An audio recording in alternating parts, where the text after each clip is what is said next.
கொத்து ரொட்டி பிடிக்கும், கொத்து ரொட்டி செய்ய தெரியாதா? வாங்க இன்றைக்கு கொத்து ரொட்டிக்கு ரொட்டி எப்படி செய்கிறேன்னு சொல்லித்தரேன். நான் வந்து 1 கிலோ மாவுக்கு 1 முட்டையும், ஒரு சின்ன துண்டு பட்டரும், அதே மாதிரி 1 கரண்டி சீனியும், 1 கரண்டி உப்பும் போட்டு குழச்சி வச்சு நான் 4 மணித்தியாலும் குழச்சி வச்சு நான் குழச்சி வச்சுட்டு அதுக்கப்புறம் சின்ன சின்ன உருண்டையாக பிடிச்சி வச்சுட்டு எண்ணெயை மேலே விட்டு சாஃப்ட் ஆகிறதுக்காண்டி எண்ணெயை விட்டு காயாமல் இருக்கிறதுக்காண்டி அப்படி செய்கிறேன் நான்.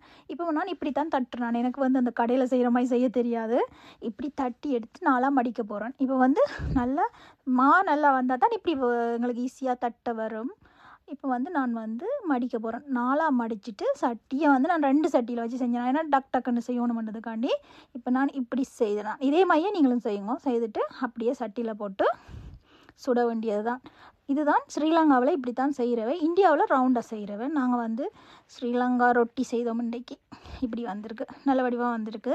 இப்போ வந்து சுடுறது தான் வேலை.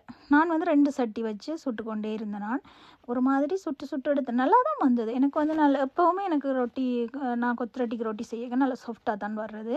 ஊரில் வந்து நாங்கள் கடையில் தான் கொத்து ரொட்டி வாங்குகிறோம். எனக்கு ஊரில் எனக்கு எப்போவுமே நான் இங்கே வந்து தான் இது பழகினான்.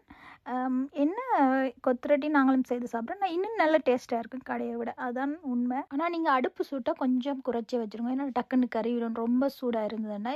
இப்போ வந்து ரொட்டி ரெடி ஆகிட்டுது. பார்த்தீங்களா, சிந்து வந்து ரொட்டி சுட அந்த கண்ணாடி மாதிரி இருக்கணும் முள்ளுக்கு. அப்போ தான் அந்த கொத்து ரொட்டி போடும்போது நல்லா இருக்கும். நான் இப்படி தான் செய்கிறேன் நான். பார்த்தீங்களா, இதுதான் அந்த கொத்து ரொட்டிக்கு செய்கிற ரொட்டி. இப்போ உங்களுக்கும் ரொட்டி சுட தெரிஞ்சிருக்குமென்று நம்புகிறேன். உண்மையாக நீங்களும் செஞ்சு பாருங்க. கொத்து ரொட்டி போடுறத நான் அடுத்த வீடியோவில் உங்களுக்கு போட்டு காட்டுறேன். ஏனென்றால் எல்லாத்தையும் ஒரே வீடியோவில் போட்டால் ரொம்ப நேரம் வரைக்கும் உங்களுக்கு போர் அடிக்கும். யாருக்கு கொத்து ரொட்டி பிடிக்குமென்னு கமெண்ட் பண்ணுங்கள். அதே மாதிரி என் இந்தியன் ஃப்ரெண்ட்ஸ்க்கு கொத்து பரோட்டா யாருக்கு பிடிக்குமென்னு கமெண்ட் பண்ணுங்கள்.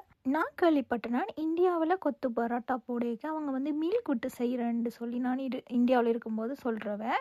அது உண்மையாண்டு கமெண்ட் பண்ணுங்கள். உண்மையாக எனக்கு தெரியாது. நாங்கள் மில்க் விட்டு செய்கிறேன் ஸ்ரீலங்காவில்.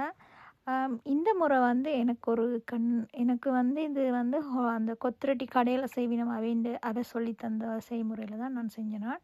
இதை விட வேறு விதமாயும் செய்கிறது உங்களுக்கு தெரிஞ்சால் நீங்கள் கமெண்ட் பண்ணுங்கள். நான் அதையும் செஞ்சு பார்க்குறேன். இப்போ இந்த வீடியோ உங்களுக்கு பிடிச்சிருக்குமென்று நான் நம்புகிறேன். இந்த ரொட்டி உங்களுக்கு உண்மையாக செய்ய டைம் இருந்தால், செய்ய இன்ட்ரெஸ்ட் இருந்தால் கட்டாயம் செஞ்சு பார்த்துட்டு எனக்கு கமெண்ட் பண்ணணும். இந்த வீடியோ உங்களுக்கு பிடிச்சிருக்குமென்று நான் நம்புகிறேன். இப்போ விடைபெறுவது உங்கள் அன்பிற்குரிய சிந்து.